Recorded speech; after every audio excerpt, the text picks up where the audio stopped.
السلام علیکم ناظرین، میں ہوں خانزادہ خیرالامین، ایمان میڈیا سیل کی جانب سے اس وقت موجود ہوں۔ میرے ساتھ موجود ہیں اس ادارے کے وائس پرنسپل جناب یاسر خلیل گمن صاحب، اور کافی عرصہ ہو چکا ہے اس ایمان کالج کے ساتھ منسلک ہوئے۔ آئیے ان سے پوچھتے ہیں کہ چند ماہ پہلے میٹرک کے امتحانات ہو چکے ہیں، اس وقت عموماً ہر جگہ پر اسکول کی چھٹیاں ہیں، تو اس وجہ سے ان سے پوچھنا چاہیں گے۔ سب سے پہلے تو ان سے مختصر ان کا تعارف پوچھیں گے، اور اس کے بعد یہ بچوں کی موٹیویشن کے لیے، ان کے والدین کو موٹیویٹ کرنے کے لیے کن الفاظ سے ان کو صحرا پہنائیں گے۔ جی السلام علیکم سر۔ جی وعلیکم السلام جناب خیرالامین صاحب، امید کرتے ہیں کہ آپ خیر خیریت سے ہوں گے۔ میں جو ہے نا وہ اس حوالے سے بتا دوں کہ 2012 میں نے جوائن کیا تھا جی اس اسکول کو۔ یہ گرلز کیمپس جو ہے ہمارا ادھر والا حصہ ہوتا تھا، اس وقت وہ والا کیمپس ہوتا تھا، اسکول لیول تھا۔ 2014 کے آخر میں میں یہاں پر ایز اے وائس پرنسپل جو ہے وہ مجھے تعینات کیا گیا۔ 2015 میں ہم نے کالج اسٹارٹ کیا، اور 15 میں جو ہے نا وہ یہ والا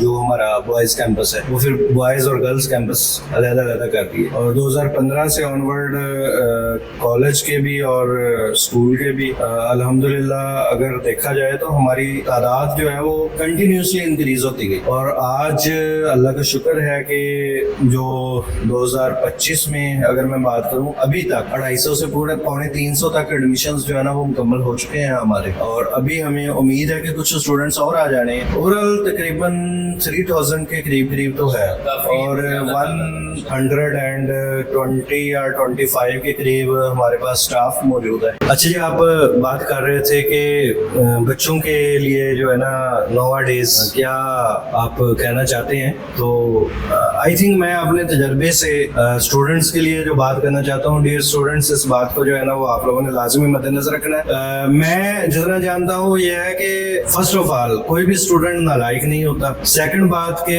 ہمارے ولیجز کے رہنے والے جو اسٹوڈنٹس ہوتے ہیں یہ بڑے ذہین ہوتے ہیں۔ میں نے یہ اپنے ٹیچنگ کیریئر کے اندر اس چیز کو آبزرو کیا ہے کہ یہ بڑے ہی ٹیلنٹڈ ہوتے ہیں، لیکن عمومی طور پر دیکھا ہے کہ یہ بچے پیچھے رہ جاتے ہیں شہر والے بچوں سے، وہ کہیں آگے نکل جاتے ہیں۔ تو اس کی بڑی وجہ جو میں نے نوٹ کی ہے، وہ وجہ جو ہے وہ یہ ہے کہ ہمارے بچے اپنا ٹائم کچھ ویسٹ کر دیتے ہیں، خصوصی طور پر جو ایگزامز کے بعد کا ہوتا ہے۔ خاص طور پر اگر دیکھا جائے، میں ابھی بات کروں، ابھی جو ہماری میٹرک ہے، جن اسٹوڈنٹس نے فرسٹ ایئر میں جانا ہے، اگر آپ غور کریں تو یہ ان کے ایگزامز جو ہیں وہ تقریباً ہو چکے تھے تقریباً اپریل میں یہ فارغ ہو چکے تھے ایگزامز سے۔ تو اپریل کے بعد ان کا رزلٹ آ رہا ہے یہ 24 جولائی کو، ریسنٹلی ابھی آنے والا ہے۔ تو اپریل سے جولائی تک اگر آپ ٹائم کاؤنٹ کریں نا تو آپ کو پتہ چل جائے گا کہ اپریل، مئی، جون، جولائی، یعنی 3 ماہ پراپر تھے، اور چوتھے کے 24 دن ہیں ان کے پاس، کم و بیش 4 ماہ بن گئے۔ اب 4 ماہ انہوں نے جو ہے نا وہ اپنا اگر فرسٹ ایئر کا سلیبس سٹارٹ نہیں کیا تو مجھے بتائیں کہ 4 ماہ کیسے برابر آ جائیں گے؟ کور ہی نہیں ہوگا۔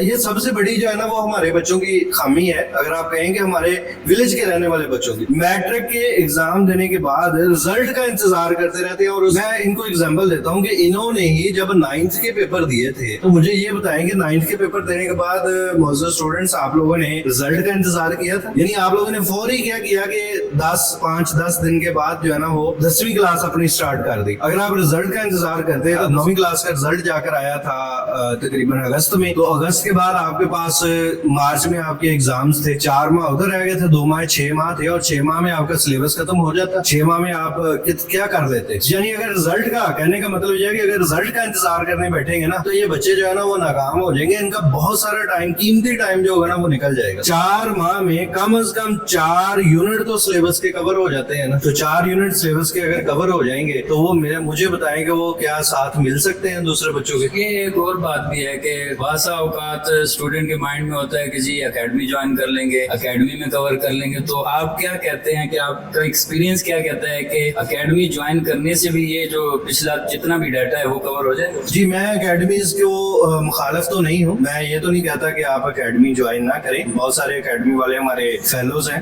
کہیں وہ یہ نہ سمجھے کہ شاید میں ان کے مخالف ہوں، کوئی ان کے مخالف نہیں ہوں۔ مسئلہ یہ ہے کہ ٹائم کا ہے، بچہ جتنی مرضی اکیڈمی پڑھ لے، جو 4 ماہ ہیں وہ کیسے ریکور کرے گا؟ 4 ماہ کیسے جو ہے نا وہ ٹائم وہ گین کرے گا؟ اچھا ہم کہیں گے کہ وہ ایک دن کے اندر جو ہے نا